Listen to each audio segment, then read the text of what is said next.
So sa Matthew chapter 25 verse 1, sabi dito, "Then shall the kingdom of heaven be likened unto 10 virgins, which took their lamps." So bibigyan natin ng pansin ngayon ay yung lampara na yan, mga kapatid. Isa yan sa dadaanan natin mamaya. "And went forth to meet the bridegroom." So dinaanan na po natin to nung nakaraang Sunday. So di na po ako magpapaulit-ulit sa ilang mga verses na nandiyan. So ang panahong ito, mga mahal kong kapatid, ay gabi. Dahil una, ang keywords, ang ipinapakita diyan, yung mga dalaga ay mayroong dalang lampara. At mayroong sumigaw sa hating gabi, mga mahal kong kapatid.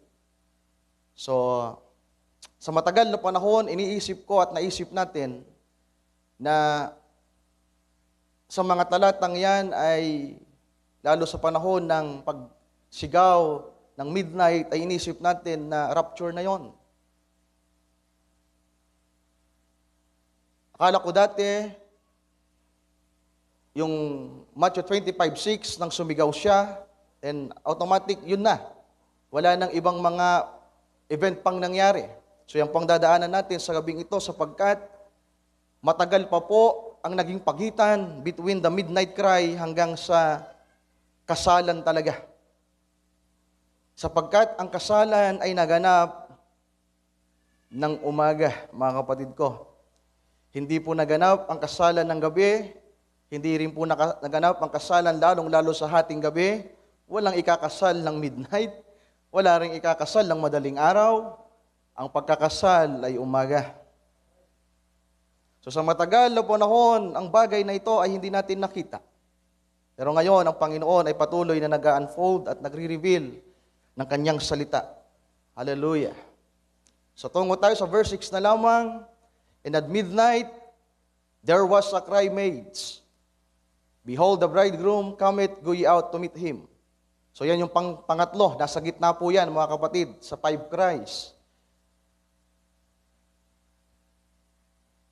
Pinag-aralan na natin yan noong nakarang Sunday. Ang tinig na sumigaw, ang umiyak sa hating gabi na mayroong matinding pagsamo, pakikiusap, pamamanhik, ay ito'y ginampanan ng propeta, mga kapatid. So, ito yung 5 cry. Ang una, yan ay tinawag kong ang iyak ng ating Panginoong Jesucristo,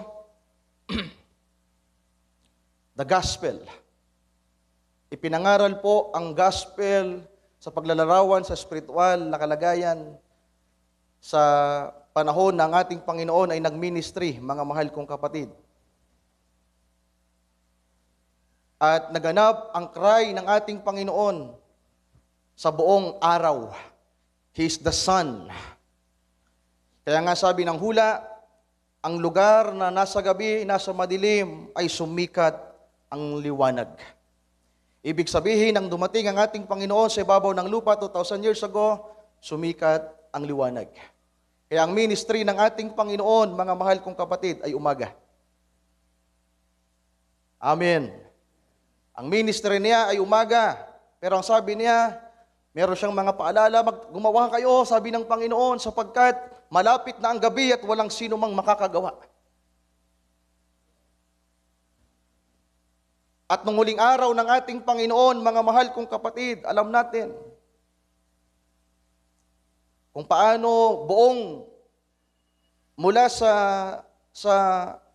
yung literal na araw mismo, yung literal ng araw, yung tinutukoy ko kanina, spiritual yon, na nagministry ang ating Panginoon, day. Pero nung huling araw niya, sa ibabaw ng lupa, habang buhay siya, di ba? Andun siya sa Gethsemane. Gabi pumunta siya doon sa Gethsemane hanggang sa madaling araw magbubuk ang liwayway, andun ang ating Panginoon. Kaya nga, di ba, hinuli siya ng mga Romano gabi. Hanggang sa inumaga na ang ating Panginoon, Kaya nga may passion, alam naman nyo yung passion. Tayo dito sa lugar natin, mayroong mga ginagawa dating patanggal. Maghapon yan, may mga kung ano pang nangyayari. Hanggang sa ang ating Panginoon nalagutan ng hinanga ng 3:00 ng hapon. Diba, mga mahal kong kapatid? Nalagutan ng hininga ang ating Panginoon ng 3 p.m. Kaya tayo ng mga bata pa, pag Simana Santa, tama ba? Yung mahal na araw, sasabihin ng mga lola na ng lola natin, ng lola namin dati, di na kamo magparangayamon mabanggaan ninyo si Jesus. Sukalag. Tapos makatatakot na mga tao, nagtatakot na kadakol na kuno ka parataban Biyernes Santo, 3:00, uda na si Jesus Christ. So 3:00 in the afternoon, sa literal na araw, ang ating Panginoon ay namatay. Mga kapatid. At sumigaw siya. At ang pinakahuling sigaw ng ating Panginoon, sino nakakaalam? Diba? Ang ating Panginoon, habang nakapako, sumigaw siya. Eli, Eli, sama baktani. Pero hindi po yun ang huling sigaw niya. Ang huling iyak niya, ang huling mensahe niya, it is finished. Naganap na. So, the gospel, ito ang liwanag dinala ng ating Panginoon, ito yung mensahe na kanyang dinala. That's the cry of the Lord Jesus. That's the whole day sa spiritual na kalagayan. The next, the evening cry, mga kapatid, gabi na. Sino yung kausap ng Panginoon? Yung mga apostol. Sabi niya, gumawa kayo na paparating na ang gabi na walang ibang makakagawa. Walang sino mang makakagawa kapag pasok ng gabi. Diba? Kaya nga may tinatawag na dark ages. Pumasok ang gabi sa kapanahunan ng iglesia, mga mahal kong kapatid. Spiritually speaking, pero salamat sapagkat meron ding liwanag na nagdala ng mensahe. At isa si Pablo sa nagdala ng liwanag sa mga hintil. Ano ang komisyon ng Panginoon kay Pablo? Ikaw ang aking magiging liwanag sa mga hintil. Kaya ang taglay na Apostol Pablong liwanag ay hindi basta-basta, mga mahal kong kapatid. Bagamat madilim ang panahon, sa panahon na yon, sa unang iglesia nakapasok na ang Antikristo, di ba? Pero merong tinaglay na liwanag, may tinaglay na cry, mensahe. And that's the apostle sa panahon ng gabi. Then, sa midnight, mga mahal kong kapatid, yan ay general. Binanggit ko na po ito nung nakaraang Sunday na ang midnight cry ay paglalarawan sa mga mensahero. Si Pablo, siya ay naging liwanag sa gabi, pero naging liwanag din siya sa hating gabi sapagkat siya ang mensahero ng unang kapanahunan ng iglesia. Malinaw po ba, mga mahal kong kapatid? Si Apostol Pablo ay apostol at mensahero. Kaya siya ang kumakatawan din ng midnight, mga mahal kong kapatid. The next, the dawn cry, the fivefold ministry. Sa panahon nila Apostol Pablo, andun po ang fivefold ministry. Through by the messenger, mga mahal kong kapatid, si Pablo, siyang apostol, siya rin po ang mensahero sa panahon ng unang kapanahunan ng iglesia, nagturo siya, mga mahal kong kapatid, at may mga lingkod ng Panginoon na nakapakinig. May mga tumanggap ng mensahe, haleluya, ng liwanag, ng sigaw na meron si Pablo. At naging liwanag din yon para sa kanila. So mamaya madadaanan natin yan, mga kapatid. The next, ang morning cry, panibagong umaga ulit. Diba? Umaga ulit. Isang gabi yung nagdaan. Diba? From day, then night to day. Napakahaba po ng night spent, napakahaba po nung gabi. 7 kapanahunan ng iglesia, mga mahal kong kapatid. Kaya nga tayo, yung sasabi nila na yung Laodicea na evening time, yes, totoo na nasa gabi sa panahon mismo ng Laodicea, pero sa pangkalahatan, mga mahal kong kapatid, nasa pagbubukang liwayway na po tayo. Sapagkat ang pagparito ng ating Panginoon, ang pagbangon niya, ang pagbangon ng kanyang espiritual na katawan ay malapit ng maganap. Ang literal or physical na katawan ng ating Panginoon after 3 days, bumangon ito, 5:00 ng madaling araw, umaga. Then, spiritually speaking, typology, sapagkat natural type spiritual, I do believe na ang pagbabalik ng Panginoon, ang pagbangon ng kanyang nobya sa mga huling araw na ito na may kinalaman ng pagtunog ng pakakak ay umaga din. At magaganap ang kasalan, celebration. Diba sabi ko, pag tumunog ang pakakak, dalawa ang pinapakita, it's either kasiyahan o warning for gera. Kapag tumunog ang unang pakakak, celebration para sa nobya ni Kristo, sapagkat ito'y kasalan, pero gera, tribulation sa mga maiiwan. Okay. Sa Romans 13:11-14, may pinahayag si Pablo ng ganitong pangungusap, mga kapatid. Tingnan niyo ang pangungusap ni Pablo bilang siya ang cry sa gabi.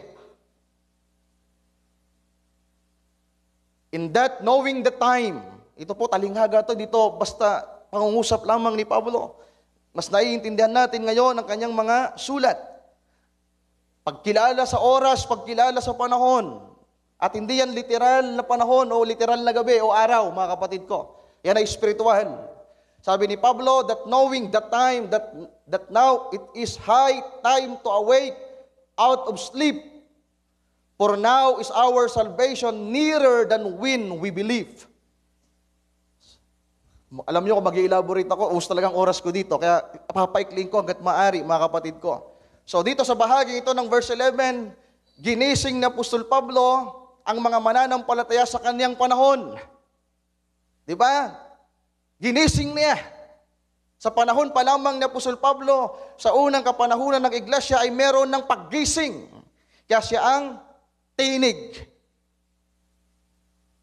Cry. Sa kaniyang panahon, mga mahal kong kapatid. Pero may pinangusap si Pablo sa verse 12. Sabi dito, the night is far spent. Ang gabi ay napakahaba. The day is at hand. Prophecy pa na to, mga kapatid ko. Sabi ni Pablo, napakahaba ng gabi. Pero ang panibagong araw ay malapit na. Let us therefore cast off the works of darkness and let us put the armor of light. So ano kaya yung armor of light na yan, mga mahal kong kapatid? Akala natin, yan ay battlefield na kagaya ng mga warriors. So, hindi na ako mag-elaborate masyado, direct to the point ako, ang armor of light na yan, kaya nga armor of light, pag pinag-usapan ng light, mga mahal kong kapatid, that's understanding. Pag sinabing liwanag o ilaw o lampara, yan ay tumutukoy sa knowledge, wisdom, and understanding. Kaya ano sabi niya, kung babasahin pa natin ang ilang mga talata, ang isuot niyo ay si Kristo. Ibig sabihin, ito ay kapahayagan, pagkakilala kung sino ang ating Panginoon. Mga mahal kong kapatid, andiyan pa ba kayo? Hallelujah! So sabi ni Paul, the night is far spent, the day is at hand. Can we say amen? The day is at hand. The cry of the Lord Jesus Christ, yung buong araw sa spiritual. Sabi ni Pablo sa Hebrews 5:7, binasa natin ito nung nakaraan. 5, speak grace. 7, speak perfection. Tinapos ng ating Panginoon ng kanyang ministry, sabi diyan, who in the days of His flesh, when He had offered up prayers and supplication with strong crying. Diba? Literal bang umiyak lamang ang Panginoon? Yes, totoo. Literal siyang umiyak. Nakita nating umiyak ang Panginoon. Umiiyak siya bilang tao. Nang si Lazaro ay mamatay, umiyak siya. Jesus wept. Pero dito ito ay ipinapakitang literal at natural na umiyak ang ating Panginoon. Pero hindi lamang basta natural ang tinutukoy dito na Apostol Pablo, mga mahal kong kapatid. Sapagkat ang pinag-uusapan dito ay matinding pag-iyak na mayroong kinalaman sa kaligtasan natin. Kaya pinapakita dyan, ang iyak na yan, walang iba, ang matinding pamamanhik ng ating Panginoon sa Ama. Diba? Sa John chapter 17, andun yung kanyang crying, yung kanyang prayers, na tayo ay iligtas sa mundong ito. Sabi ng Panginoon, Ama ko, ipinapanalangin ko sila. Iligtas mo sila.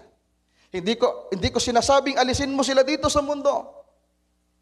Diba? Try to imagine paano yung prayer ng Panginoon. Andiyan pa ba kayo, mga kapatid?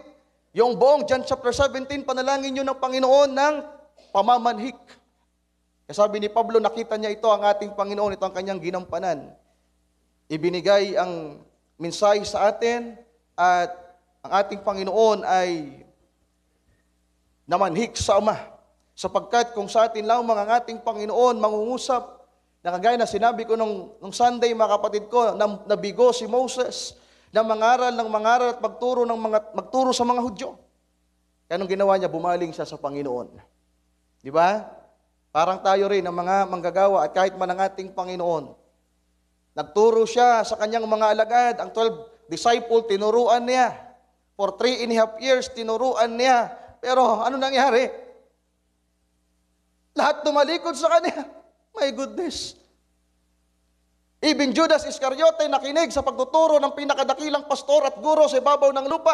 The complete unit of the fivefold ministry, the Lord Jesus. Pero ang mga apostol, the disciples, na nakinig sa dakilang pastor, apostol, propeta, guro at ebangelista, nabigos sila. Kaya tayo pa kaya?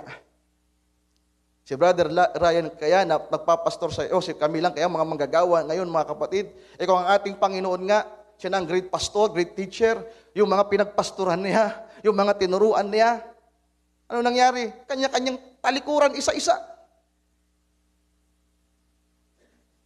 Kaya anong ginawa ng ating Panginoon? Ikinumit niya ang mga mananampalataya sa Ama. Sapagkat alam ng Panginoon, kahit gaano pagtuturo at pangaral ang gawin niya, hindi uubra. Sapagkat sadyang matigas ang ulo ng mga tao, ng mga mananampalataya.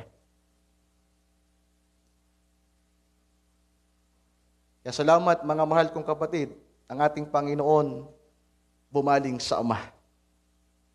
Amen. Hallelujah. Sabi diyan, supplication with strong crying and tears unto Him sa Ama, that was able to save Him, sa ating Panginoon, and was heard, and that He heard. Hallelujah. Then the cry of the apostles, si Pablo na lang po ang gagamitin ko kasi lahat naman ng mga apostol umiyak. Lahat ng mga apostol may dalang mensahe at tinig, pamamanhik sa Panginoon. Dito sa verse 31 ng Acts chapter 20, sabi ni Apostol Pablo, therefore watch, magbantay kayo. Alam nyo mga mahal kong kapatid, kapag ginamit ang salitang watch sa Biblia, pag itinipo natin yan sa spiritual application, yan ay gabi. Di ba? Ang watch po sa Bible, from Old Testament to New Testament, pag sinabing watch, yan ay gabi. Sabi ni Pablo, alam niya na ang kanyang panahon ay nasa panahon ng gabi. Sabi niya, magbantay kayo, alalahanin niyo ang mga bagay na ito na sa loob ng 3 taon. Hindi ako tumigil sa pagwa-warning sa bawat isa inyo. Gabit araw na may pagluha o pagtangis. Kaya ang mga apostol, sila po yung naging cry sa gabi. Amen. Nasusundan po ba, mga mahal kong kapatid? Then until the day dawn. Sa Apostol Pedro sumulat, binanggit din yan ni Apostol Pablo kanina, the day is at hand. Pero si Apostol Pedro, sabi niya, the day dawn, pagbubukang liwayway muna. Ang unang bahagi, tapos umaga. Sabi sa verse 19, we have also a more sure word of prophecy. Whereunto ye do well that ye take heed, pag-iingat, pagbabantay, as unto a light that shineth in a dark place. Ano meron daw sa mga mananampalataya? Sure word of prophecy. Ang meron sa atin, hallelujah, ang hawak natin ay salita ng hula na tiyak. Amen. Pero pag sinabing prophecy, mga mahal kong kapatid, talinghaga ito. It takes mystery and revelation. Hanggang sa ito'y maganap. Kaya nga, ang Isaiah 9:6, prophecy yun, na merong Dalagang maglilihi. At hindi yun naintindihan ng marami. Nagkalito-lito sila sa propesya na yon, mga kapatid ko. Pero tayo, meron tayong tiyak na salita ng propesya. At kung ito daw po ay ating iingatan at take heed, hawakang mabutit, iingatan, ito ay magiging kagaya ng liwanag na lumiliwanag sa gabi, sa madilim na lugar. Until the day dawn. Amen. Ibig sabihin, ang makakapagpatuloy hanggang sa pagbubukang liwayway ay sila na merong mga lampara, may mga liwanag na tangan. Kaya nga yung mga mangmang na babae, hindi sila aabot sa pagbubukang liwayway, hindi sila makakaabot sa kasalan, sapagkat naubusan sila ng langis. Kaya sana mga mahal kong kapatid, meron tayong sapat na langis until the day dawn. Pero actually, andito na tayo sa pagbubukang liwayway. Itong winikang ito na Apostol Pedro ay prophecy. Meron silang pinanghawakang salita at tayo rin naman ay kinakailangang panghawakan ito. At kung ito ay ating panghahawakan, mga kapatid ko, lalong-lalo sa panahon ng pagbubukang liwayway, di ba? Yung panahon na yan, kadalasan yung mga magnanakaw. Kasi ang sarap ng tulog ng mga tao niyan. From 3 a.m., 4 a.m. Then sabi diyan, in the day star. Anong ibig sabihin ng day star na yan? Yung sun yan. Pag pinag-usapan ang natural na day star, yan yung sun. S-U-N. Pero spiritually speaking, yan ay ang ating Panginoong Hesukristo. So kinakailangan meron tayong dalang kapahayagan. Meron tayong dalang kaunawaan. Hallelujah! Kapahayagan ng salita ng propesya. Kung meron mang dakilang propesya sa banal na kasulatan, mga mahal kong kapatid, ang pinakadakilang propesya sa lahat ng propesya ay ang propesya patungkol sa anak ng Diyos kung sino siya. The Bible contains a lot of prophecies. Pero the great prophecy among all those prophecies is the prophecy about Him. At kapag hindi ito na-reveal, magkukulang talaga ng langis at walang langis, mga mahal kong kapatid. Sabi ko nga sa inyo, ang lampara, ang liwanag, ito'y sumisimbolo ng knowledge and wisdom, understanding. Amen. Andiyan pa ba kayo, mga kapatid? Pwede ba nating palakpakan ng ating Panginoon?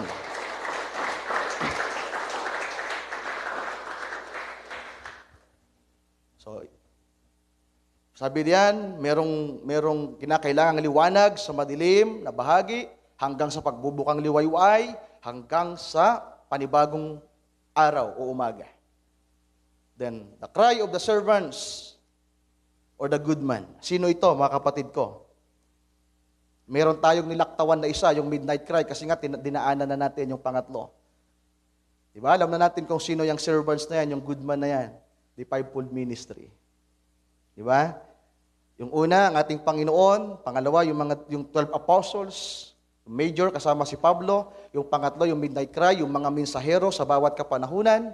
At ang pang-apat na tinig o cry ay ang mga servants na ito, ang good man na ito na ibinigay na ng Panginoon ang parabola, talinghaga para sa kanila. So, ang kanilang dadalhin din pong mensahe, mga mahal kong kapatid, ay pagbabantay. Diba? Pagbabantay. Okay, next. Sa Matthew chapter 25, verse 6 to 13, tutuloy natin yung pagbasa natin sa konteksto natin. Sabi sa verse 7, so linaktawan ko na pala yung verse 6, verse 7 tayo. Then all those virgins arose and trimmed their lamps after ng midnight cry. Bumangon sila at sila'y nag-trim, naglinis ng kanilang lampara. Try to imagine this, mga kapatid ko. Sumigaw na po yung midnight cry. Sabi ng midnight cry, "Behold, the bridegroom is cometh, go ye out to meet him." Imbis po na magbukas ng pinto at ipakitang excited na lumabas, abala silang nag-ayos muna sa kanilang sarili. May napansin ba kayo, mga kapatid ko? Ibig sabihin, yung midnight cry, hindi pa pala kasalan. Kasi nga, hating gabi. Parang kami yan, nung pumunta ng Bulan, mga kapatid, ang kasalan sa Bulan, from Manila, pumunta kaming Bulan. Ganun kasi customary, yung babae yung pinupuntahan, kaya yung kasalan dito sa lupa. Di ba? So, ang ating Panginoon, actually may tawag dyan, yung tawag po dyan, di parusya. So, di natin yung pagdadaanan ngayon kasi medyo malalim yan. Yung mga guro natin, ano yung parosya na yan, yung coming ng Panginoon. Actually, marami pong nalilito dyan, mga mahal kong kapatid. So, ayaw ko munang daanan yan. So, nag-trim sila. Ang gusto kong bigyan ng diin dito, pagdadagdag at pagbibigay sa atin ng Panginoon ng liwanag ng kanyang salita, nang marinig nila ang midnight cry, "Take note for this." Hindi pa po kasalan. Yung excitement ng mga dalagang ito, mga mahal kong kapatid, ay tila ba wala? Kasi nga yung tinig ng midnight cry ay rebuke more on. Kagaya na ipinangaral ko sa inyo nung Sunday. Anong ginawa nila? Bumangon sila, siguro inayos nila yung kanilang sarili. May mga laway pa. Gusot yung mga damit nila, yung mga dala nila, kung saan siguro nila linagay. Hinahanap nila din. Pagtingin na ng lampara nila, yung nagsisimbolo ng buhay nila, ang daming mantsa, ang daming dumi. Meron ng mga upos. So, kinakailangang maglinis sila at mag-trim, mga mahal kong kapatid. Verse 8. Kaya tingnan nyo, may senaryo pa eh.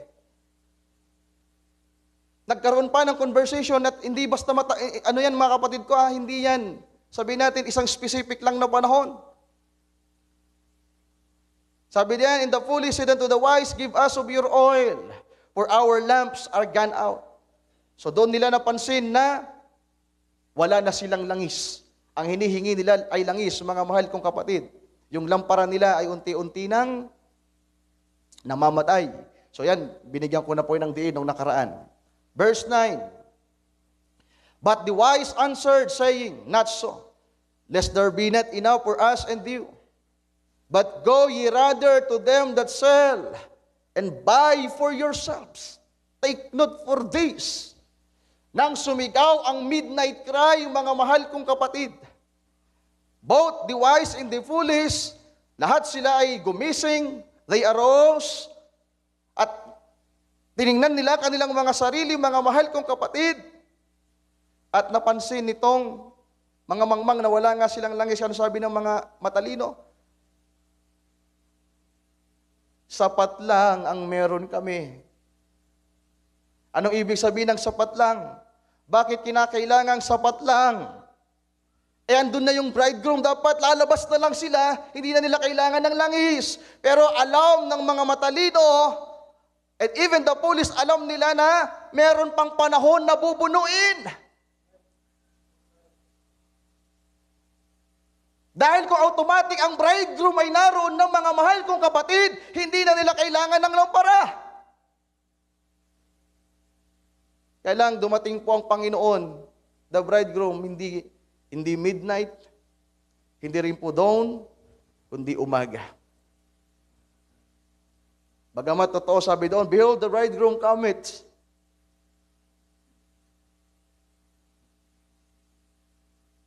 Imalay niyo po, nag-text si Brother Ryan, nag-text ako, andito na po kami sa Sorsogon.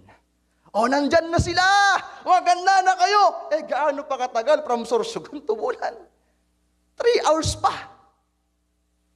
Nasundan niyo ba, mga mahal kong kapatid? I hope may nakuha kayo sa paglalarawan. Kukulangin yung oras ko pag talaga pinahaba ko yung aking elaboration at illustration, mga kapatid ko. So nagkaroon pa ng conversation. Anong nangyari dito? Natural type spiritual, spiritual type natural. Kasi kung ano nangyayari sa spiritual mo, yun din ang nangyayari sa natural. Kaya kapag mahina ang spiritual, mahina ang natural.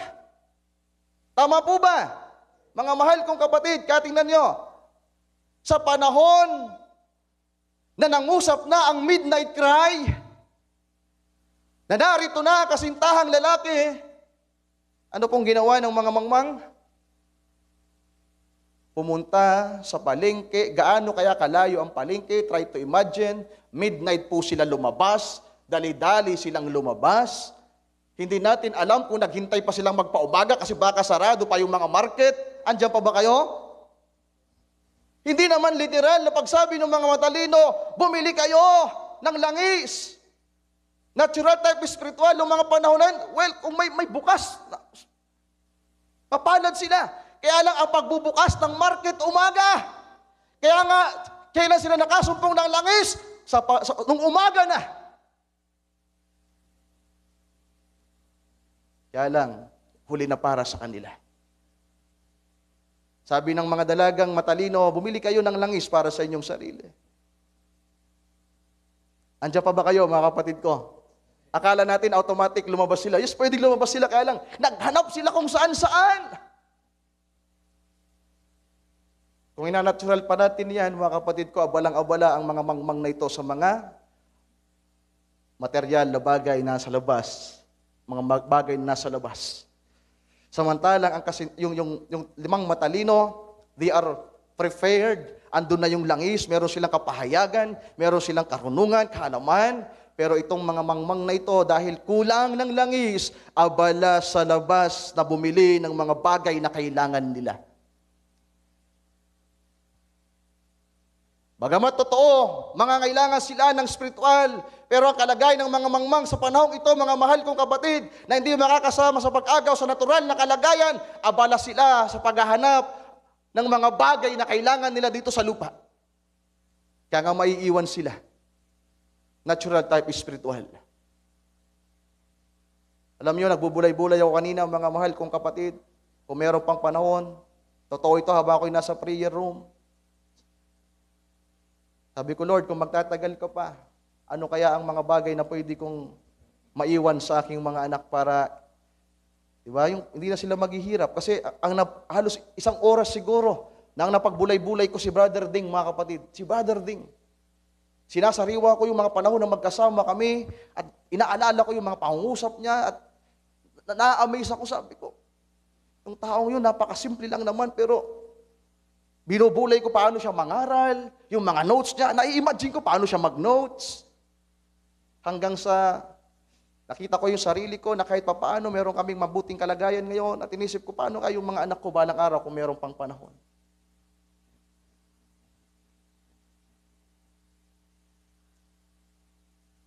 Kaya itong mga mangmang na ito, abala. Diba, alam naman natin kasi yung pagkatulog, ibig sabihin, naging abala sila sa mundo. Nanlamig sila sa pananampalataya. Sa natural type spiritual, mga mahal kong kapatid. So, imbis na ang gusto nilang bilhin ay mga material na bagay, bahay, lupa, mga magandang gamit, cellphone, gadget, mga kabataan. Ito, kung papakinggan nyo yung payo ko, ito isa sa napagbulay-bulay ko.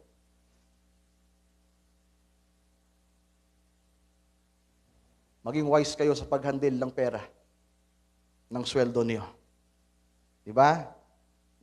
Doon ko napagtanto, mga mahal kong kapatid, sayang yung mga binili ko. Well, di naman masamang bumili as long as magagamit natin yan sa mga bagay na mabuti. Pero kung merong halong kasiyahan na lang sa sarili, may problema. Minsan, nagiging tibo yun ng kaaway, nagiging patibong yun ng kaaway para makatulog tayo at manlamig sa pananampalataya. Balang araw, ang bibilihin mo ng hanapin, hahanapin mo na ang nagkulang sa'yo.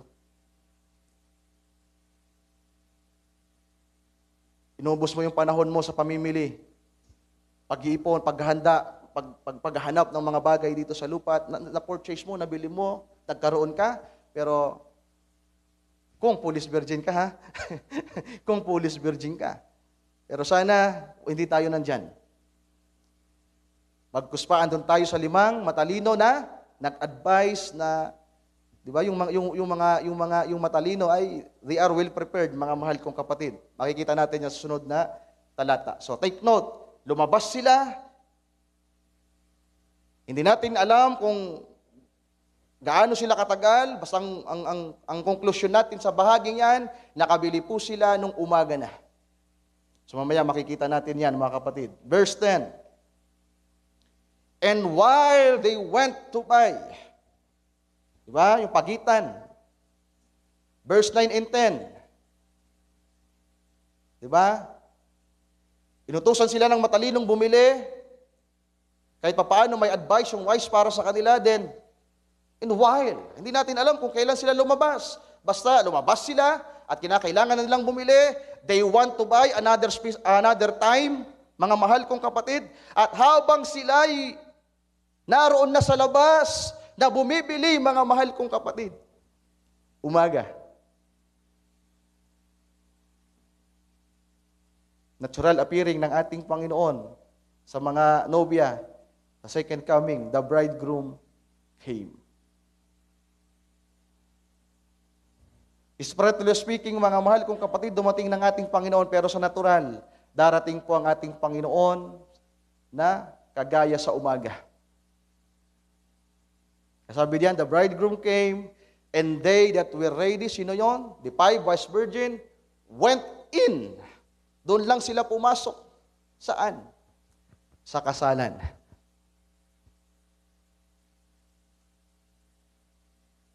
Pero ba kayo na nakikita, mga mahal kong kapatid? Siguro nasa isang lugar, yung nobyang naghihintay, at kinabukasan kasal na, merong isang lugar na kung saan doon gaganapin ang kasalan. Dumating ng kasintahang lalaki, at nauna siya doon sa simbahan na naghihintay. Amen. Diba? Sa kasalan, sino ang nauuna na pumasok sa simbahan? Ang lalaki o ang babae? Kailan sila nagkita? Nung umaga na, nang pumasok na sila doon sa kasalan. Ganon kasagrado, mga mahal kong kapatid, yung kasalan dito. Sabi nung midnight cry, behold, the bridegroom cometh. Napakatagal pa pala ng panahon. Yung mga mangmang na ngailangan pang bumili, inabutan sila ng umaga at doon sila nakabili, mga mahal kong kapatid. Pero itong mga matalinong babae, hanggang sa umaga, nakahanda sila. Sabi diyan, while they went to buy. So sabi ko nga, panahon yan, mga mahal kong kapatid. Ano yung ginagawa ng 5 matalino? Ang sabi diyan, they that were ready.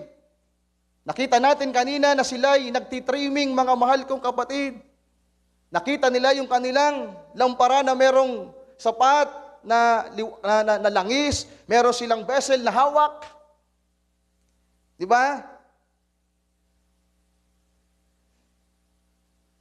Nang matrim nila ang kanilang ilawan, mga mahal kong kapatid, sa palagay niyo anong sunod na mangyayari? Pag-i-impart ng extra langis.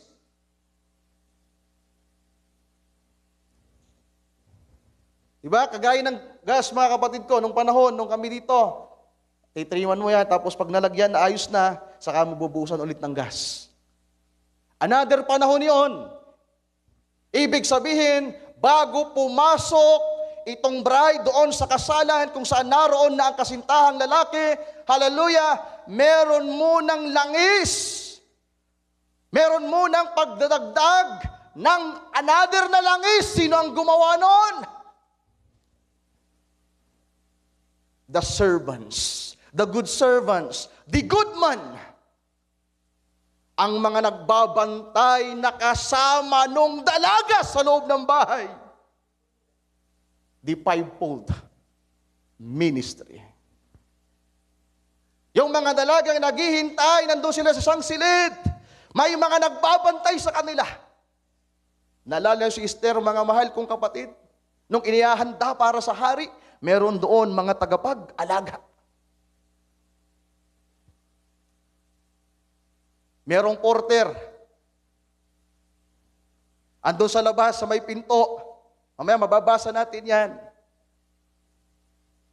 Pero doon sa loob, mga mahal kong kapatid, may mga good servants na sila ang nagbabantay mismo ng bahay kung saan naroon ang nobya ni Kristo. Kinakailangan nilang protektahan ito, kinakailangan nilang ingatan ito, kinakailangan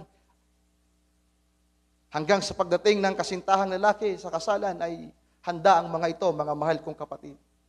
Nasusundan niyo po ba? Nasusundan. Di ba?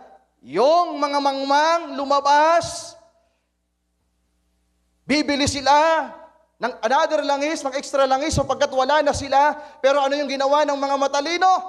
Nagdadagdag na ng langis. Spiritually speaking, mga mahal kong kapatid, ibig sabihin, merong understanding, knowledge na ini-impart sa kanila. Para magpatuloy yung liwanag nila. Hallelujah. Para manatili sila sa pagliliwanag, kinakailangang merong imparting ng langis, pagdadagdag ng langis. Hindi maaring yung langis na nandun sa sidlan ay manatiling andun lamang. Kinakailangang isalin ito. Hallelujah. At tingnan nyo, mga mahal kong kapatid, dito kasi tila ba nakatago ang mystery dito, ang hiwaga dito. Pero kung nakikita nyo, nakikita ko. Diyan sa mga talatang yan, panahon yan. Yung mga mangwang, while they went to buy. Kauma, gaano katagal yung panahon na yan? Sabihin natin yung panahon na yan ay downtime. Hanggang sa mag-umaga na, pagbubukang liwayway. Yan ay pagbubukang liwayway hanggang sa mag-umaga. Diba, kadalasan mga mahal kong kapatid, kapag ang isang tao may kinakailangang bilhin, alam niya, kailangan niya ito. Anong plano niya? Gumising ng maga. Diba? Dalawa po yung gumigising ng umaga. Yung isang well-prepared, excited. Yung isa, hindi na magkaundagaga, gusto mag-umaga na. Bakit? Kinakailangan niyang bumili nang wala pa siya. Dahil kung pag umagang wala pa siya at ang trip, ang biyahe ay alas 5 at wala kang dala nung kailangan mong dalhin papunta doon sa biyahe, sa papupuntahan, maiiwan ka. Nasusundan niyo ba, mga mahal kong kapatid? Kaya yung mga matalino, naka-ready sila, nakahanda sila, meron silang sapat na langis, nakahanda kung anong meron sa kanilang pangangailangan. Merong patuloy na nagpapaalala sa kanila, mga mahal kong kapatid, pero itong mga mangmang na babae, hindi na sila magkaundagaga. Ang tawag doon, yung ano na sila? Yung tuliro na. Takbo rito, takbo roon, saan kaya meron dito? Natural type is spiritual. Para nakikita ko itong mga pulis na ito talaga yung mga abala. Kaya pagdating ng araw, magiging abala din sila sa paghahanap kung ano talaga yung kailangan nila, mga mahal kong kapatid. So I hope nasundan niyo ang verse 10 para makapag-move on tayo sa talatang yan. Kasi kailangan nating makita yan para yung mga susunod na talinghaga ng Panginoon na babasahin natin ay masundan natin, mga kapatid. Then sa verse 11, afterward, sa another panahon din afterward, came also the other virgin saying, Lord, Lord, open to us. Umaga na yan, mga kapatid ko.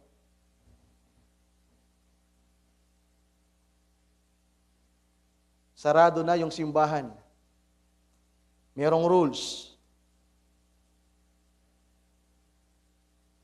Kapag nakapasok na ang nobya, sarahan na ang simbahan. Bawal lang bisita. Bawal lang sinuman. Lalong-lalo na yan kung meron lamang sapat na bilang kung ilan ang nasa loob. Naalala ko nung kasal namin ni Matit, di ba ma? Meron lamang specific na bilang ang kinakailangang umupo doon. Kaya lang may mga nakapasok ng mga tirador ng pagkain. Tandang-tanda ko yon, mga mahal kong kapatid. Hindi nabantayan. Dapat 100 lang yata yung bilang. Ito ko nagkamali, 120. May mga buwan na yon, yung bilang ng pagkain, dapat sasarahan yon. Wala dapat makapasok. Yung management mismo nung resort, sabi doon, kinakailangan nyo kasi meron talaga, kailangan nyo magbantay, mag-ingat kasi meron talagang bigla na lang sumusulpot dyan. At yun nga yung nangyari, mga kapatid ko. Pero ang Panginoon, tiniyak niyang walang makakapasok. Actually, may nakapasok, di ba? Doon sa isang talinghaga. May nakasingit. O bakit ka nakapasok? Hindi ka pwede dito. Tingnan mo yung suot mo. You're not prepared. Anong ginawa sa kanya? Itinapon sa labas. Alam niyo ba yung isang talinghaga na yon? Hindi ko na isinama dito, mga kapatid ko. Sabi nila, Lord, open to us. Kasalan na yan. Umaga. I hope masundan niyo, mga mahal kong kapatid. But he answered and said, Verily I say unto you, I know you not. Verse 13, watch. Ito ang keyword dito, mga kapatid ko. Kasi nga parable ito. Watch therefore, for ye know neither the day nor the hour wherein the Son of Man cometh. So ito pala ay tumutukoy talaga sa kanyang pagparito at ibinigay niya ang, sabi niya, magbantay kayo. Meron pong 4 na pagbabantay. Evening watch, midnight watch, cock-crowing watch, at morning watch. Kailan dumating ang Panginoon para sa kasalan? Morning watch. Mamaya babasahin natin ang mga talatang yan, mga kapatid ko. So hindi po nakapasok ang mga mangmang. Sa Matthew chapter 24, umatras lang tayo ng isang kabanata.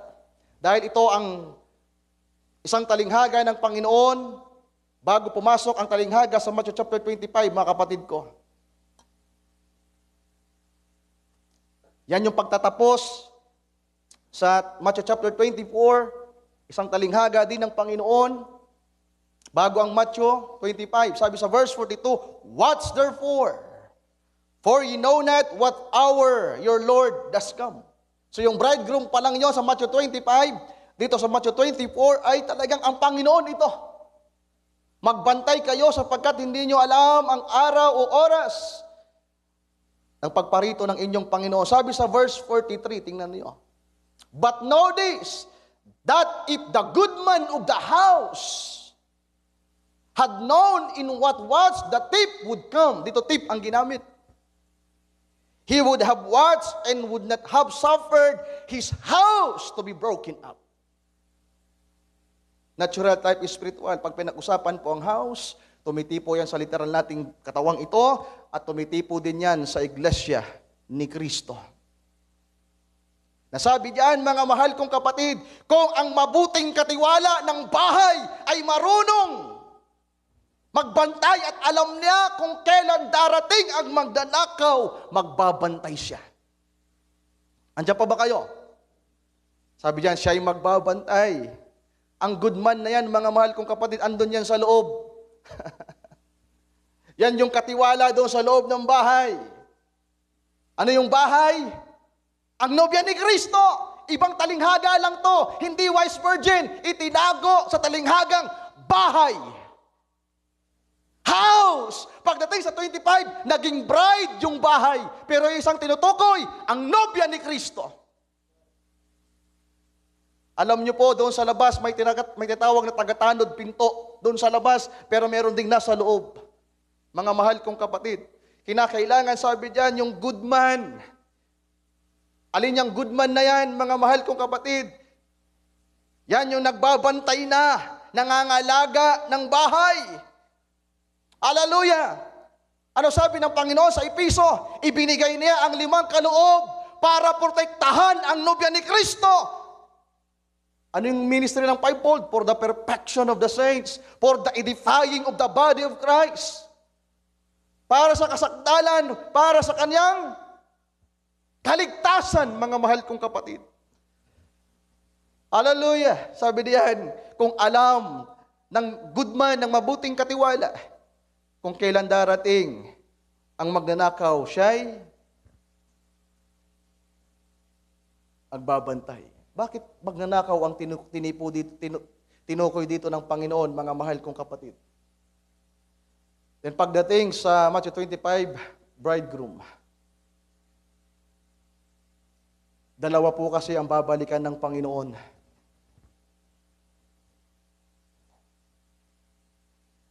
Una, ang nobya ni Kristo, at ang pangalawa, ang mga mangmang na babae at ang Israelites people. Mamaya babasahin natin yan. Okay. Sa Luke chapter 12, another talinghaga pero para rin ito dito. Sabi ng ating Panginoon sa verse 35, "Let your loins be girded about." Parang kagaya ng pinakita ko sa inyong larawan ng mga babaeng pantas. Bigkisan niyo ang inyong bewang. Ano meron sa bewang nila? Andun yung bisel. Extra vessel. And your lights burning. Kinakailangan meron kayong nakatali ang inyong bewang. Doon sa larawan na pinakita ko nung linggo, doon sa nakatali sa kanilang bewang, merong extra vessel. Then meron silang hawak na lampara. Kinakailangan ito ay nagliliwanag at yan ang paalala ng Panginoon.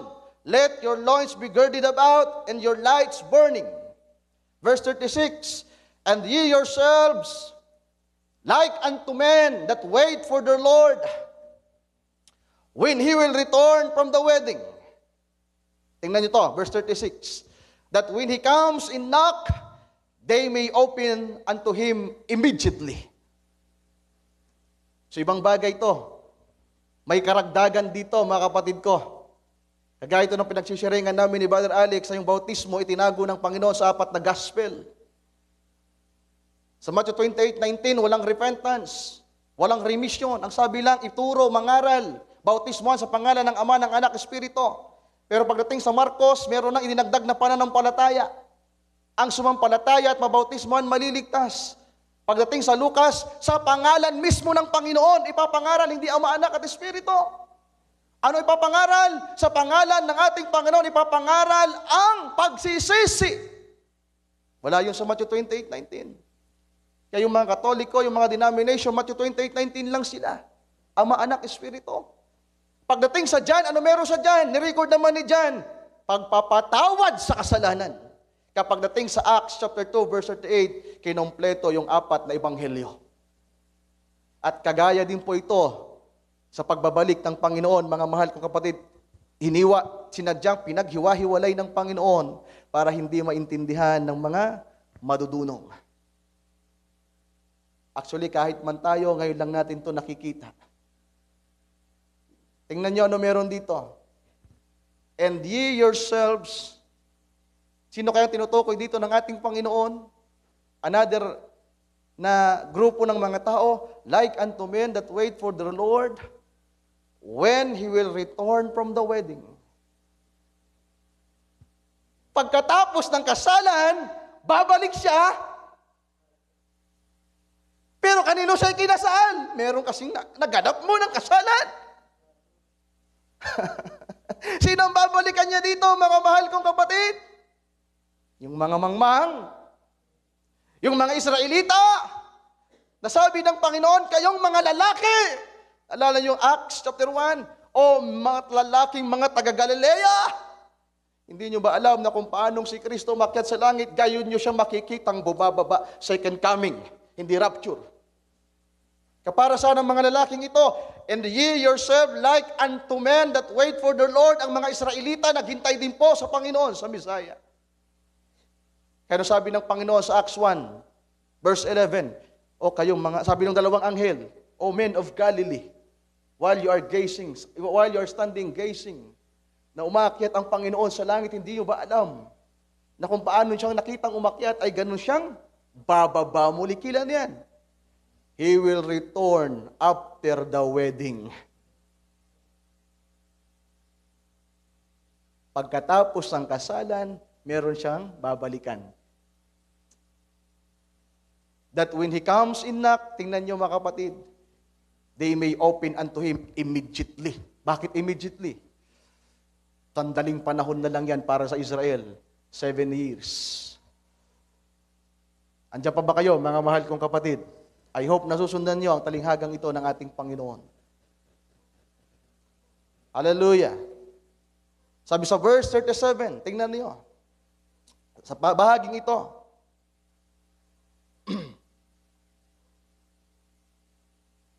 taras tayo. verse 36 and verse 37. Blessed are those servants whom the Lord, when He comes, shall find watching. Verily I say unto you that He shall gird Himself and make them to sit down to meat, and will come forth and serve them. O sino naman po ang tinutukoy dito ng Panginoon, mga mahal kong kapatid? Merong mga servants, meron po kasing dalawang servants dito. Merong servants na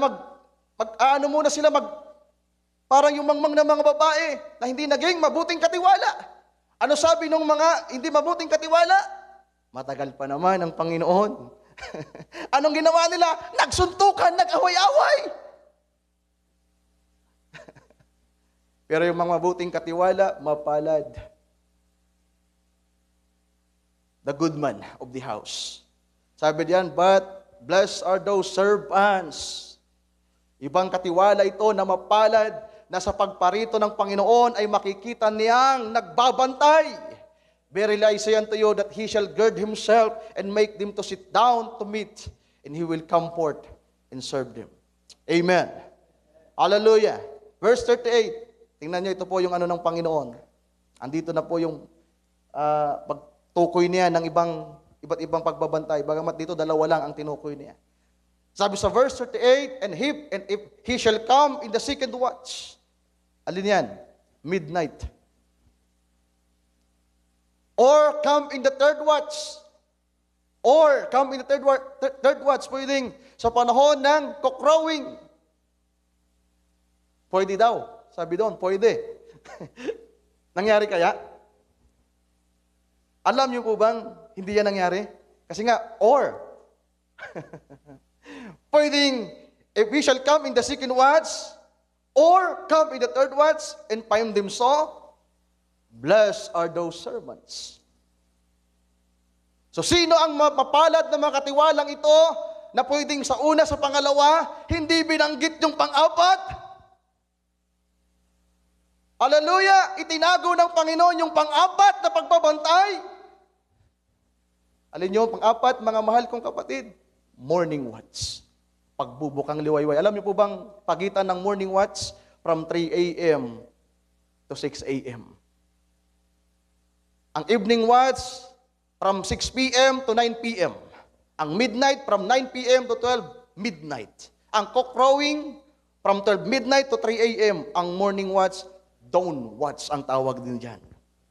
Ano meron sa dawn watch, mga mahal kong kapatid? Andyan ang mga mapapalad, napakapalad ng mga servants na ito. At ito ang binigay ng Panginoon sa kanyang iglesia, sa kanyang bahay, para ingatan nito. Amen! May mga katiwala ang Panginoon, mga mahal kong kapatid, na ito ang kanyang binigyan ng authority. Mamaya mababasa natin mismo ang katagang authority sa bagay na ito. Hallelujah! Sa pagpapatuloy, sabi sa verse 39, in this know that if the good man of the house had known what hour the thief would come. The good man of the house. Sa palagay nyo, dapat alam ng fivefold ministry na darating ang magnanakaw, mga mahal kong kapatid. Diba? Gaya ng title natin, The Bridegroom and the Thief in the Night. Darating siya sa kasintahang babae na kagaya ng bridegroom, pero kagaya ng magnanakaw sa mga mangmang at sa mga Hudyo. Sabi diyan, and this know that if the good man of the house had known what hour the thief would come, he would have watched and not have suffered his house to broken through. Verse 40, be ye therefore ready also, for the Son of Man cometh at an hour when ye think not. Be ye therefore ready. Lahat pinaghahanda, mga mahal kong kapatid. So, magmamadali tayo. Oras natin di magpapahintulot. Sa Book of Mark. Tingnan naman natin sa Book of Mark, mga kapatid. So, same lang, di ba? Nagtapos tayo sa Book of Luke na be ye therefore ready also, for the Son of Man cometh an hour ye think not. Pagdating sa Mark, same approach. Sabi diyan, sa verse 32, but of that day in that hour know it no man, no not the angels which are in heaven. Pag pinag-usapan ng araw at oras, mga mahal kong kapatid, wala daw nakakaalam ng pagparito ng anak ng tao. Pero pag pinag-usapan ng pagbabantay, merong nakakaalam. Amen. Kaya alam natin, mga mahal kong kapatid, nasa ika-4 na tayong pagbabantay. We are in the dawn watch. Napakalinaw ng pagpapahagi ng Panginoon ngayon. Pero sa ngayon, huwag tayong tutukoy ng oras, literal, o araw na literal, bukas, o sa pitsa ganito. Diba? Pero may ipinakitang pagbabantay para magkaroon tayo ng awareness, mga mahal kong kapatid. Hallelujah. Kasabi dito, walang nakakaalam ng araw at ng oras. Hindi na po yan pagbabantay. Pag sinabing watch, gabi. Ganyan pa ang orasan sa Israel. Pag sinabing day at hour, umaga. Andiyan pa ba kayo? Pag sinabi po sa Bible watch, may 4 na pagbabantay sa gabi. Sa Israel po kasi walang ganyang relo. 24 hours a day. Walang ganyang relo sa Israel nung unang panahon. Ang relo po sa Israel, mga mahal kong kapatid, sa gabi, 4 lang. Walang alas 6, alas 7 talaga, literal. Nakatingin lang yung mga tagapagbantay, di ba? Ang tinitingnan nila yung bituin, nakatingin sila sa langit. Hinati lang sa 4 na oras sa gabi. Yan yung first watch, second watch, third watch, at fourth watch. Pero sa umaga, binigyan ng Panginoon ng oras. Mula alas 6 hanggang alas 6 din ng gabi. Naalala yung talinghaga doon sa Matthew chapter 20, yung 11th hour worker. Nung nagtrabaho ng umaga, yung isang servant, yung manggagawa, pagka-umaga, alas 6, ang sipag niya, andun na kaagad. Then sumunod, alas 9, then may alas 12 dumating, may dumating ng alas 3. Pero may dumating ng alas 5. 11th hour worker. At nung magpasweldo na yung good man, yung Panginoon, parehas ng sweldo at may mga nagalit. Kaya dito, mga mahal kong kapatid, sabi diyan, but of that day in the hour, may pinapakita na ang pagdating ng Panginoon sa umaga. Amen. Hallelujah. Sabi diyan, not the angels which are in heaven, so wala daw po nakakaalam. Sabi sa verse 33, take ye heed, watch and pray. So bago yung day at hour na yan, laging sinasabi ng Panginoon na kinakailangan magbantay. Bakit? Merong dadaan ng gabi. The night spent, sabi doon, for you know not when the time is.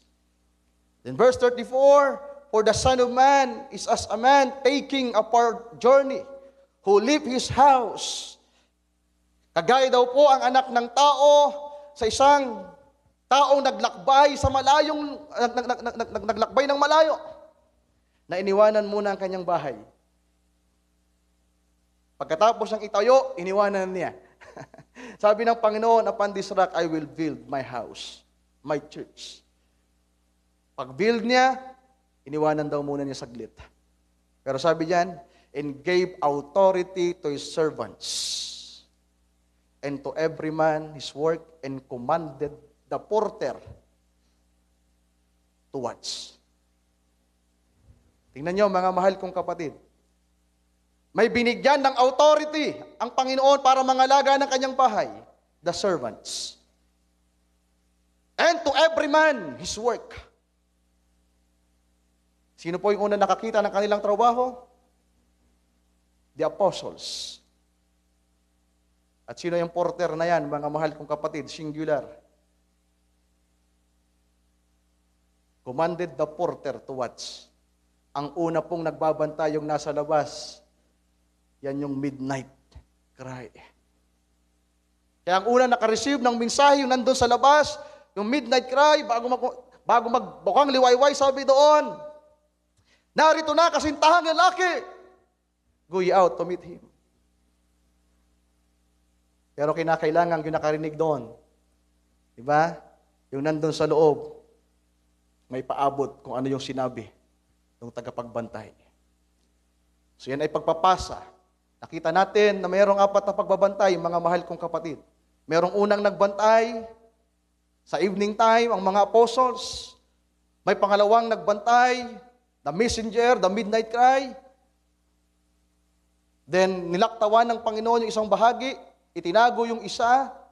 Ang sumunod ay ang mga nagbabantay sa pagbubukang liwayway, the good servants. Sabi dito, and gave authority. Sino binigyan ng authority, mga mahal kong kapatid? The servants. Binigyan ng Panginoon. Para saan? Para mangalaga ng kanyang iniwanang bahay. Amen. Andiyan pa ba kayo, mga mahal kong kapatid? So bagamat umalis ang Panginoon, nakagaya ng isang lalaki, naglakbay muna ng malayo, pero meron siyang pinagkatiwalaan ng kanyang bahay. I hope nasusundan niyo ang bagay na ito. Verse 35. Then another thing, sabi ng Panginoon, general, sa mga servants na ito, sa mga taong magtatrabaho sa kanya at sa mga porter, sabi diyan, watch ye therefore, for ye know not when the master of the house cometh. At evening, at midnight, or at the cock-crowing, dito idinugsong na, or in the morning. Gave authority to his servants. General na sinabihan ng Panginoon ang mga katiwala niya, kanyang mga manggagawa, the apostles, the messengers, and the fivefold ministry. Lahat sila binigyan ng komisyon ng Panginoon. Binigyan sila ng mensahe na sabi ng Panginoon, kinakailangan nyong magbantay. Kaya merong nagbantay sa gabi, merong tinig na naroon sa gabi, the apostles, merong tinig sa midnight, mga mahal kong kapatid, at sa crowing, sa panahon ng kasarapan ng pagkakatulog, walang binanggit ang Biblia, silent. Pero pag pinag-usapan po ang dawn, ang morning, mga mahal kong kapatid, diyan po ipinapakita, napakarami pang mga talata sa Biblia na diyan ang pagbabalik ng ating Panginoon. I hope nasusundan niyo. Okay, next tayo. Sa 1 Thessalonians chapter 5, verse 1 to 11. Sa Apostol Pablo merong binanggit, mga kapatid. Sabi sa verse 1, but of the times and the seasons, brethren, ye have no need that I write unto you, for yourselves know perfectly that the day of the Lord so cometh as a thief in the night. So, ito si Pablo na pong nangungusap. Kanina, ang mga binabasa natin ay parable pa ng ating Panginoon.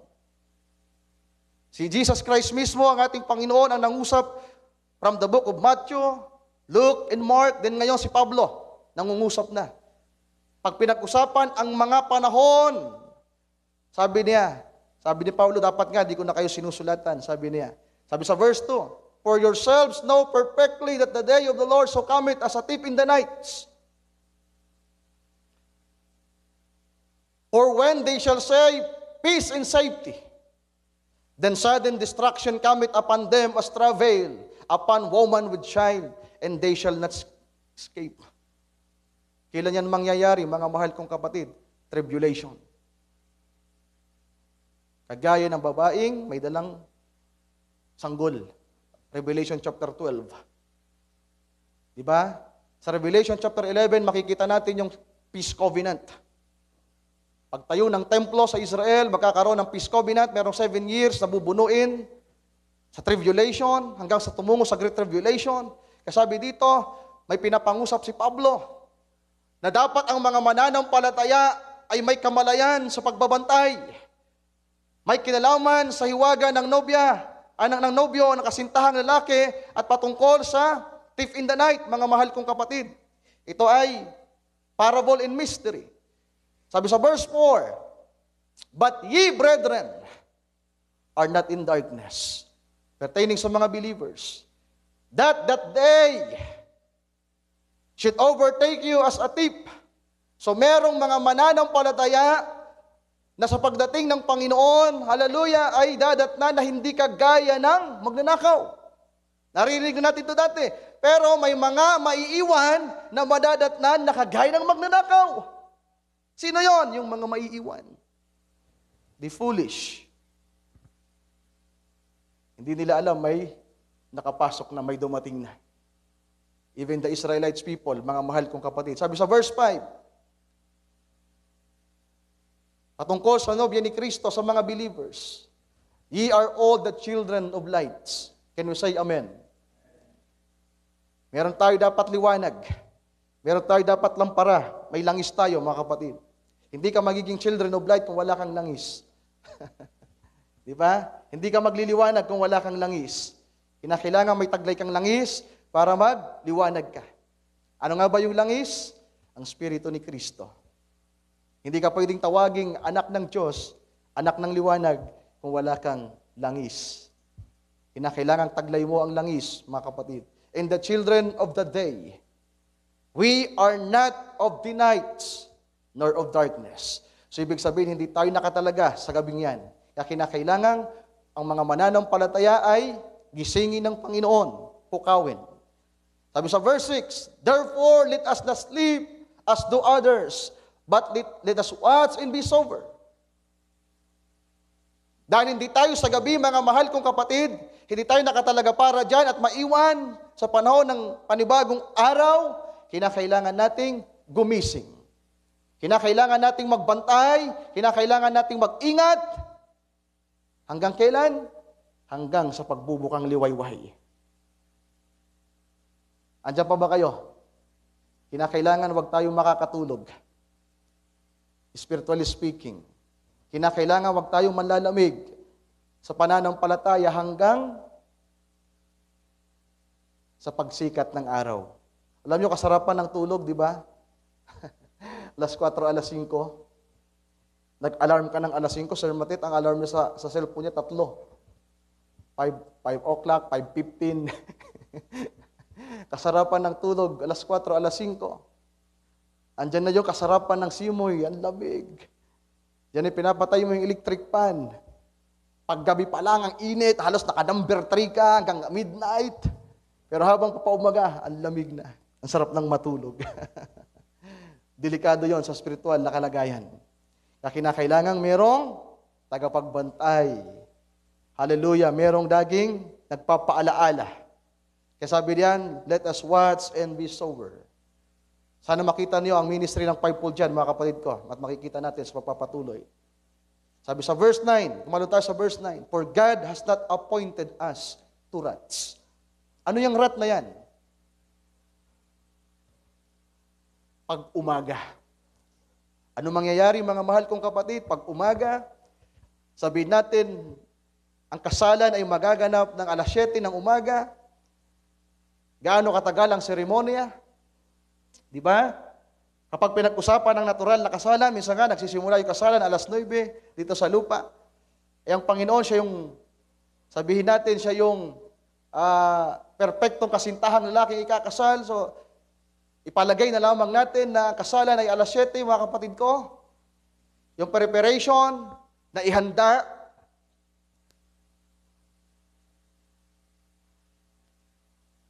Andun na yung mga, sabihin natin, lahat ng gaganap nandun na, pumasok ng, naghanda sila. Pero yung seremonya ay gaganapin ng alas 7. Perfection, completion. Gaano katagal yon? Kung sa literal pa, sabihin natin, alas 8, alas 9, kasi hanggang, ano mangyayari? Kainan. Anong oras yung kainan? Pag umaga ang kasal, tanghalian. Tama po ba? Try to imagine this. Pagkatapos ng kasal, anong kusunod ng seremonya? Kainan. At saan magaganap ang kainan, mga mahal kong kapatid? Saan magaganap ang wedding supper? Doon. Doon nakahanda ang table. Ang kasalan, yung venue, para sa kasalan dito sa lupa, pero pagkatapos ng kasalan, yung kasintang lalaki, kasintang babae ay pupunta sa isang lugar para doon magsalo-salo.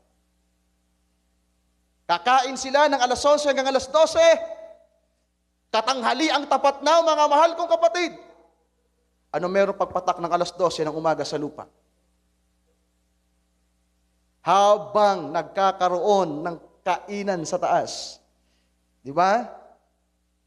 Ano nangyayari sa lupa? Tribulation. Pagpasok ng alas 12, pagbaba ng Panginoon kasama ang nobya. Kasi tapos na yung, di ba? Anong gagawin pagkatapos kumain? Babalik sa bahay. Tatahan na. Anong mangyayari sa alas 12?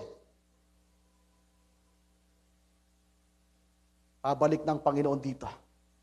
Ano meron sa day of wrath na yan, mga mahal kong kapatid? Yan yung panahon ng Armageddon.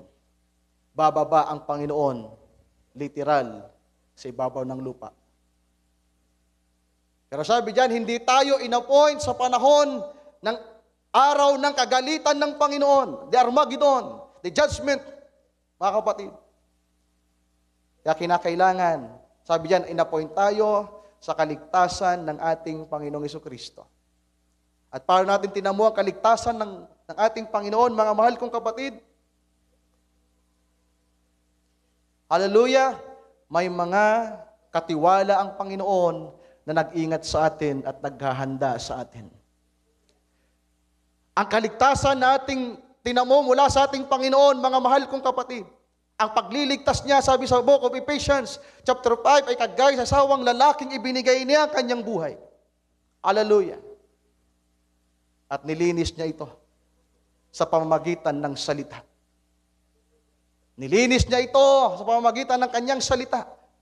Inihanda niya ito sa pamamagitan ng kanyang salita. At ano meron sa kanyang salita, mga mahal kong kapatid? Ito ang espiritu niya. Ito ang langis.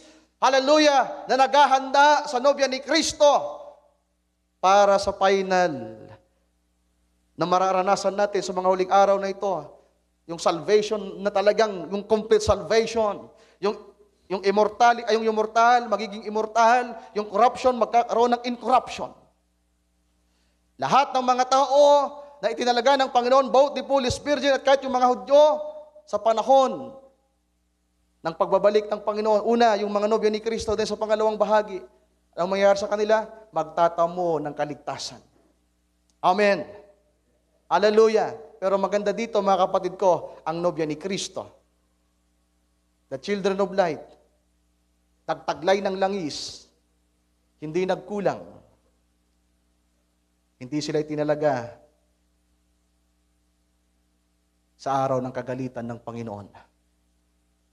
Bago pa dumating ang araw ng kagalitan ng Panginoon, bago pa sumikat ng matindi yung araw, na makikita na ng mga tao, o mga bundok, mga bato, daganan nyo kami sapagkat nakita namin ang mukha ng kordero.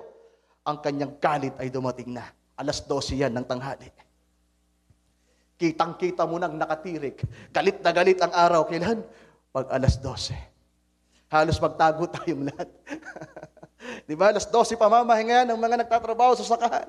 Pag miglunsad ng alauna, mas kadipisil. Pero ang katirikan ng araw, sa mga mahatulan, mga kapatid ko, di ba? Sabi ng mga naiwan sa tribulation, dumating na ang dakilang kagalitan ng kordero. Yung mga hindi mananampalataya, makikita nila ang liwanag ng mukha ni Kristo na kagaya ng sikat ng araw, pero judgment para sa kanila. Pero sa mga naiwan naman ng mga Holy Virgin at mga Israelitas, the Jews, kaligtasan para sa kanila. Pero sa araw na yan, na tinutukoy dito ang appointed to wrath, mga kapatid, wala tayo dyan. Amen. Sabi ng Panginoon, God has not appointed us to wrath, but to obtain salvation. Ano yung salvation na yan, mga mahal kong kapatid? Kung maalala yung pinakita kong larawan, yan ay tumutukoy sa panahon ng pag-agaw na mararanasan ng mga mananampalataya. Hindi tayo inappoint sa kagalitan ng Panginoon, sa tribulation, sa Armageddon, kung saan ibubuhos niya ang 7 mangkok ng kanyang kagalitan. Kundi dito tayo itinalaga sa panahon na yan, sa pagitan ng alas 5 hanggang alas 7 ng umaga. Nasusundan niyo po ba ang paglalarawan? Ang dawn from 3 a.m. to 6 a.m. Pero ang pinagitan ng 6 a.m., 5 a.m. at 7 a.m. Actually, dati yung pag-aaral ko, mga mahal kong kapatid, meron akong ginawang chart. Sa pag-aaral, 5:15. Diba? Hindi literal hindi literal. Sa pag-aaral lang. Kumbaga pagtitipo. Kung ang ating Panginoon, yung kanyang physical body, 2,000 years ago, bumangon ng pagbubukang liwayway, alas 5 ng madaling araw, ang kanyang spiritual na katawan ay babangon din ng madaling araw. At siyempre, pagbangon, mga mahal kong kapatid, ano meron? Kasalan. Preparation. Then pagdating lang alas 7, perfection, completion, tapos na. Number 7. Then akit sa langit, magkakaroon doon ng wedding feast, mga kapatid, at dito naman sa lupa, ano meron? Ang hatol ng Panginoon sa lupa. Ang kanyang galit, magpapasimula sa tribulation. Hanggang sa panahon ng tinatawag na Battle of Armageddon. Nasundan niyo po ba, mga kapatid ko? Okay, sa pagpapatuloy, malapit na tayong matapos. Conclusion.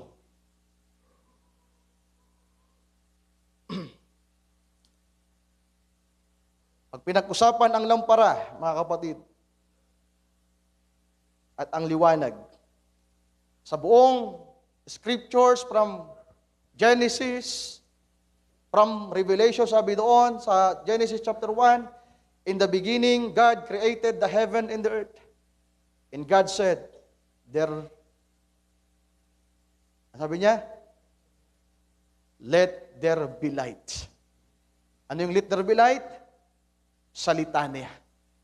At ang magkaroon ng liwanag, yun ang katuparan ng kanyang salita. Kapag pinag-usapan po ang liwanag sa banal na kasulatan, ang lampara, mga kapatid ko, yan ay tumutukoy sa salita ng Panginoon. Di ba? Yan ay salita ng Panginoon na nahayag, na nakita. Let there be light. Salita yan ng Diyos. Pero kung walang liwanag na dumating, hindi makikita. Sabi dito, ang lampara, ang ilawan, ay kagaya ng karunungan, ng knowledge, at ng kaunawaan. Take note for that, mga mahal kong kapatid. Ibig sabihin, yung dalang liwanag, yung nagliliwanag na lampara ng 5 matalinong dalaga, sumisimbolo po pala ito ng buhay nila, ng spiritual na kalagayan nila sa paglilingkod sa Panginoon na punong-puno ng kaalaman at ng kaunawaan.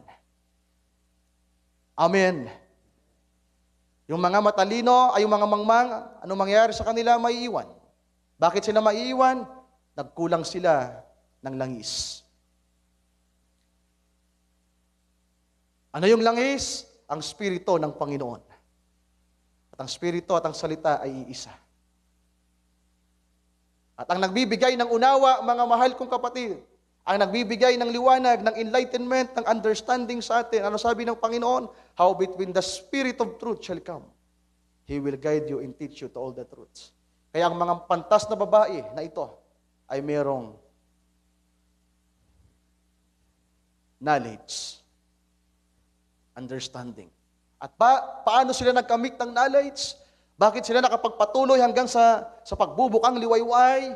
Bakit sila nakaabot hanggang sa umaga sa kasalan, mga mahal kong kapatid? At hindi sila nakatalaga daw sa kagalitan ng Panginoon? Nagtamo sila ng kaalaman and understanding. At dito tayo magtatapos sa bahaging ito. Huling 2 talata. Ito familiar to sa atin. Sabi ng Psalms 119 verse 105, Thy word is a lamp unto my feet. Amen. Ang salita mo ay kagaya ng lampara sa aking paanan o aking mga paa at liwanag sa aking landas. Ibig sabihin, kung meron kang taglay na liwanag, kung nagliliwanag ka hanggang sa pagbubukang liwayway, mga mahal kong kapatid, meron kang taglay na kaalaman, meron kang taglay na kaunawaan. Tinaglay mo ang ekstrang langis na ito, daladala mo, at pagkatapos isinalin sa iyo hanggang sa pagbubukang liwayway. May kapangyarihan ng Panginoon na nagbibigay ng liwanag sa buhay mo. Hindi nagiging madilim, hindi nagiging magulo, hindi ka confused sa mga bagay na nangyayari. Bakit? May taglay kang liwanag, may taglay kang kaalaman. Ano nangyayari sa ating panahon ngayon, mga mahal kong kapatid? Confusion. Sa maraming mga simbahan, mapa-denomination man o sa message, ang isang malaking kakulangan po ngayon, pagkakilala kung sino si Kristo.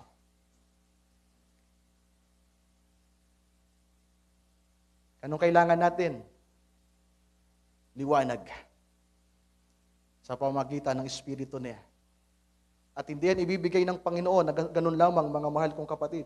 Meron siyang proseso, meron siyang kaparaanan para gawin ito. The knowledge and understanding of the Son of God, pagkakilala at pagkaunawa sa anak ng Diyos. Then the dawn cry. Last book na babasahin natin. Ephesians chapter 4, verse 11 to 13. Tingnan natin. And He gave some apostles, and some prophets, and some evangelists, and some pastors and teachers. Para saan? For the perfecting of the saints. Amen. For the work of the ministry. For the edifying of the body of Christ. Ibig sabihin, yung katawan ng Panginoon, yung kanyang bahay, iniingatan, pinatitibay, hindi papayag na masira ito. Iniingatan at gumagawa. Hallelujah. Sino yan? Ang tinig sa pagbubukang liwayway. Ganun na lamang ang kanilang hibik sa Panginoon. Tinig na ipinapaabot sa nobya ni Kristo at tinig na ipinapaabot din sa Diyos para lamang manatiling matibay. Hallelujah. At hindi lamang basta matibay, mga mahal kong kapatid, ang bahay na iniwan ng Panginoon, sabi dito, hanggang sa kanyang pagparito, ito ay magiging kumpleto. Pasasakdalin niya ito. Till we all come in the unity of the faith and of the knowledge of the Son of God. Unto a perfect man, unto the measure of the stature of the fullness of Christ. Can we say amen to that? Ano meron sa dawn cry?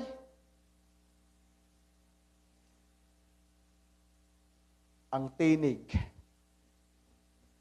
para sa higit na pagkakilala. Kinakailangang makilala natin ang ating Panginoon ng lubusan. Kagaya nabanggit ko sa inyo nung Sunday, mga kapatid ko, pag midnight, hindi pa ganoon kaliwanag. Pero habang nagbubukang liwayway, kaya nga kung ano yung tinanggap ng propeta na mensahe, meron siyang isinigaw na mensahe, inihanda ang nobya ni Kristo, pero hindi naganap ang pag-agaw. Kinakailangan yung mga good servants ng Panginoon ay manatili sa kanilang katapatan sa paglilingkod sa Panginoon na iniingatan, hallelujah, na inihibik ang kanyang nobya. Gaano kahalaga ang fivefold sa mga panahong ito, mga kapatid? Ito ang tinig na maghahanda sa kasalan.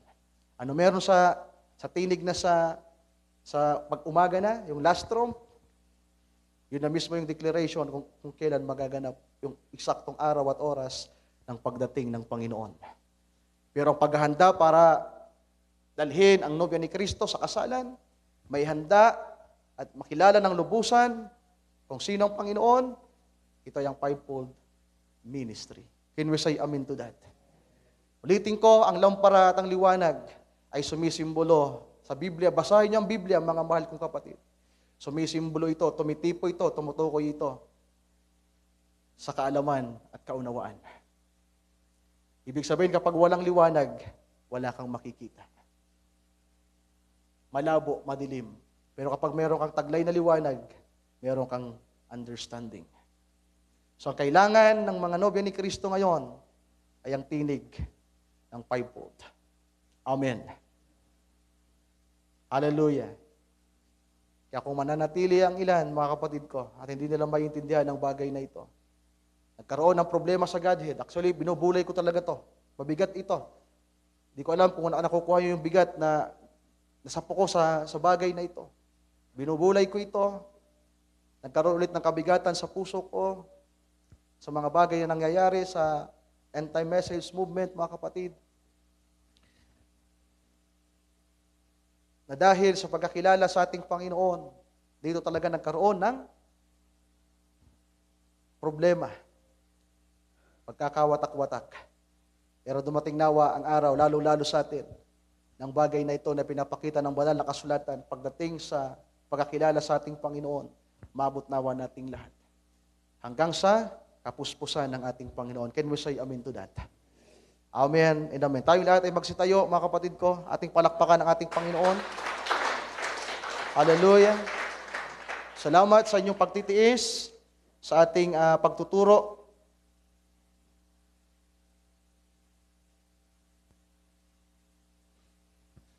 Yung iba, the way nilang i-present ang kapahayagan na meron sila, mga kapatid, di ba yung iba, hindi na mahalaga sa kanila ang New Testament. Tila ba hindi na mahalaga sa kanila yung sulat ni Pablo, sulat ng mga apostol, kagaya ni Pedro. Sabi nila, binubulay ko to. Meron sila ay Third Testament na. Di ba? Well, parang totoo naman kasi na sila Pablo sa panahon nila, sila yung tinig. Pero kung wala sila, mga mahal kong kapatid, hindi tayo makakapagpatuloy. Kaya hindi natin pwedeng baliwalain ang unang tinig na umalingaw-ngaw para sa atin, sa nobya ni Kristo. Amen?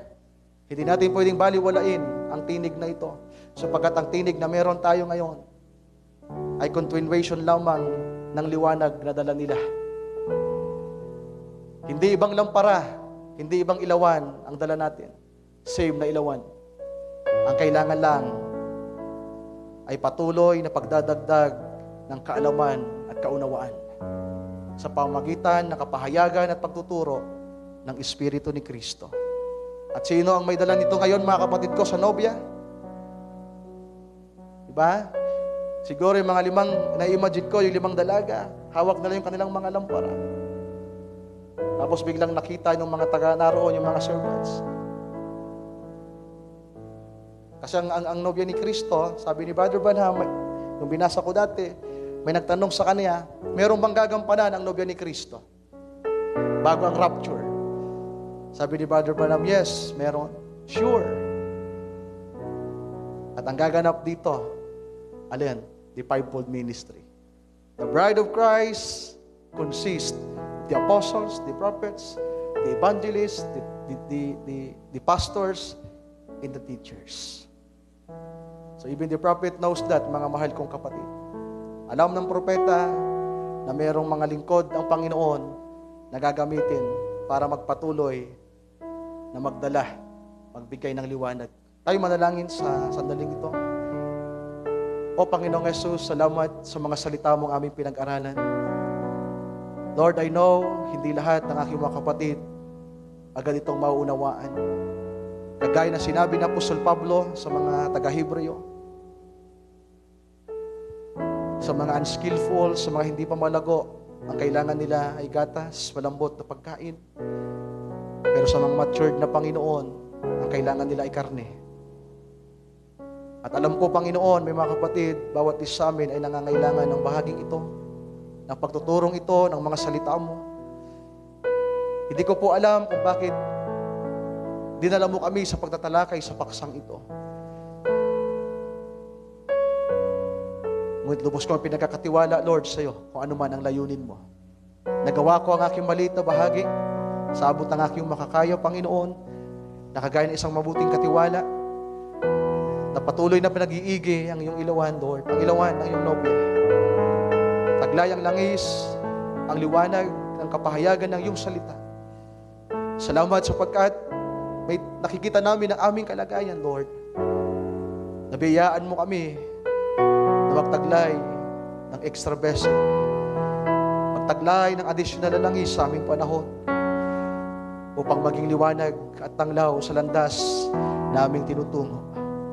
Habang kami ay nasa pagbubukang liwayway, Panginoong Diyos, Lord, salamat sapagkat taglay namin ang liwanag na ito. Pero alam namin isang araw, hindi na namin kailangan ang liwanag na ito. Ang bahagi na meron kami, sapagkat ang kapuspusan ay darating. Until, nasabi ni Apostol Pedro, the day star arise in our hearts. At sa panahon na yan, Lord, kagaya na sinabi mo sa Aklat ng Kapahayagan, hindi na mangangailangan ng anumang liwanag, Panginoon. Hindi na mangangailangan ng mga tagapagturo, hindi na mangangailangan ng propeta, fivefold ministry, sapagkat ikaw na mismo ang magiging liwanag sa araw na yan. Hindi na kailangan ng mga tagapagturo, hallelujah, sapagkat sa panahon na yon, ang kapuspusan ng pagkakilala sa iyo ay hayag na. Lahat ng bagay ay hayag na sa iyong iglesia, sa iyong nobya, sapagkat ikaw ang liwanag, ikaw ang kapuspusan ng liwanag, ikaw ang kapuspusan ng kaunawaan, ng kaalaman, ng kapahayagan at karunungan. Pero Lord, we appreciate ang liwanag na ibinigay mo sa amin, ang langis na ibinigay mo sa amin. Salamat, sapagkat sa pamamagitan ng langis na ito ay meron kaming liwanag na taglay at nakikita namin ang mga bagay na nangyayari. Salamat po sa mga salita mo na nagbigay sa amin ng pagpapaalaala, ng recall sa amin, Lord, warning sa amin kung ano dapat namin gawin sa mga panahong ito. Nakagaya na sinabi ng kasulatan, huwag kaming matulog, kundi manatili kaming gising, Panginoong Diyos.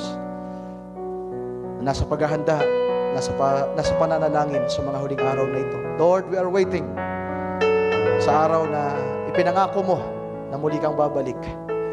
Alam namin, Panginoon, malapit na ito. Thank you so much, Lord Jesus. Hindi sapat ang aming mga panahon sa gabing ito, literal na gabi, Panginoong Diyos. Maraming dapat pa kaming asikasuhin habang kami ay nasa ganitong kalagayan. May mga kapatid na mayroong pang hanap buhay. Pero alam ko, Panginoon, darating ang isang araw na magiging malaya kami, na wala ng gabi, Panginoong Diyos, wala ng araw. Iba na ang kalagayan sa panahon na yon. Mamamahinga kami sa iyong piling. Hallelujah. Mamamahinga kami, hallelujah, taglay ang kasiyahan, kagalakan, kapayapaan. O salamat sa pangako mong napakadakila. And we are waiting for that day, Lord Jesus. Maraming salamat po. Sa iyo ko po pinagkakatiwala ang iyong iglesia sa dakong ito. Ikaw po ang patuloy na manguna sa amin, magbantay sa bawat isa amin. Na bagamat tila po ba malayo ka, nakagaya ng isang lalaki naglakbay, pero lagi kang nagbabantay sa amin. Lagi mo kaming inaalala, lagi mo kaming tinitingnan, sapagkat ayaw mo ng kasalan na paparating ay maudlot.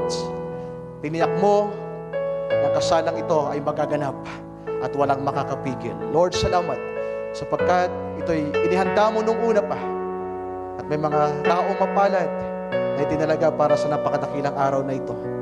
Maraming salamat po, Panginoon. Mangyari ang kalooban mo, dakilang Diyos, sa lahat ng mga bagay na ito. Maraming salamat po, Panginoon. Ang lahat ng ito ay aming samudalangin, pagkakatiwala sa iyo lamang.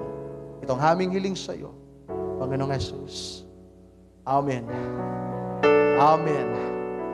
And amen. Ating palakpakan ng ating Panginoon, mga kapatid.